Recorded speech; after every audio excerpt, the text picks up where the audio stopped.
Bonjour, bonjour. En esta ocasión quisiera hablarte de algunas letras que no pronunciamos al final de las palabras en francés. Esto es porque en esta lengua debemos de conservar el sonido de consonante, vocal.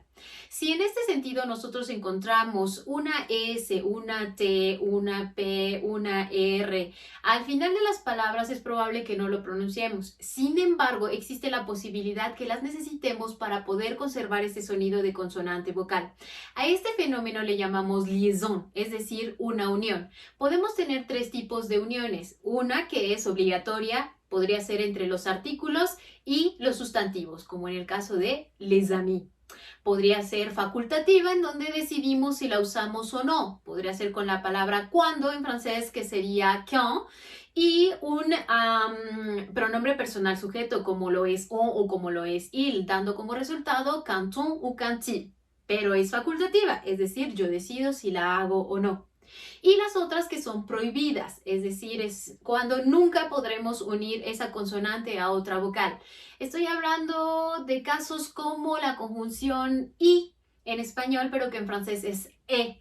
En latín decíamos et, pero en francés diremos e. Siempre e. Esa t al final no la vamos a pronunciar, entonces siempre diremos e. Recuerda, algunas de las letras que no pronunciamos al final de las palabras en francés son la S, la T, la R, la P o incluso la D. La M y la N ya hemos trabajado con ellas para hablar de las nasalizaciones.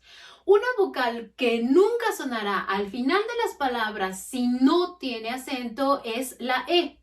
Voilà pourquoi c'est la vie.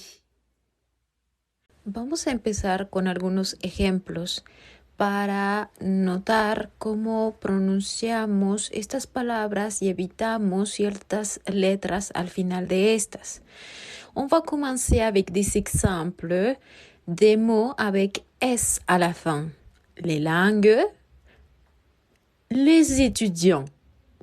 Notemos que en el caso de les étudiants estamos haciendo una unión obligatoria, porque tenemos el artículo y el sustantivo. Sin embargo, al ser un sustantivo en plural, estaremos omitiendo al final la S y decimos les étudiants. Encontraremos la siguiente diapositiva. Exemple, des mots avec T, principalement de verbes conjugués. Vouloir, il veut se reposer. Construire. Elle construit des phrases en concert. Notemos que en este caso yo les he propuesto verbos conjugados, principalmente la conjugación en las terceras personas del singular, el on. Vamos a omitir el sonido de la T. Sin embargo, al final les pongo un sustantivo, que es un concert. Aquí sonará la R, pero no la T. Las frases aquí quieren decir, él quiere descansar, en vouloir, que es el verbo querer, y construire, que es el construit des phrases. Ella construye frases y al final es un concierto. Los siguientes ejemplos son con las palabras con R. Exemple de mots avec R. Des mots avec R, principalement des verbes à l'infinitif. Manger quelque chose, comer algo. Parler de quelque chose à quelqu'un, hablar de algo a alguien. Étudier la langue française, estudiar la lengua francesa. Notemos que al final de estos verbos en infinitivo omitimos el sonido de la R al final.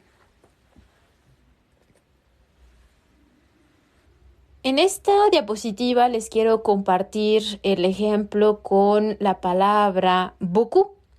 Quiere decir mucho. En este caso, yo les propongo la expresión j'ai beaucoup de travail, que quiere decir tengo mucho trabajo.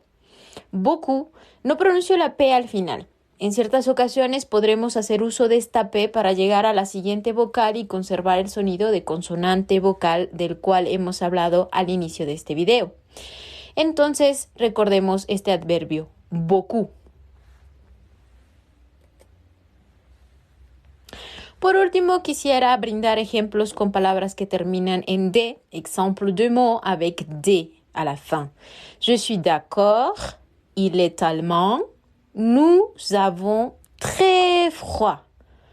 Estoy de acuerdo, él es alemán y nosotros tenemos mucho frío. Voilà. Merci beaucoup.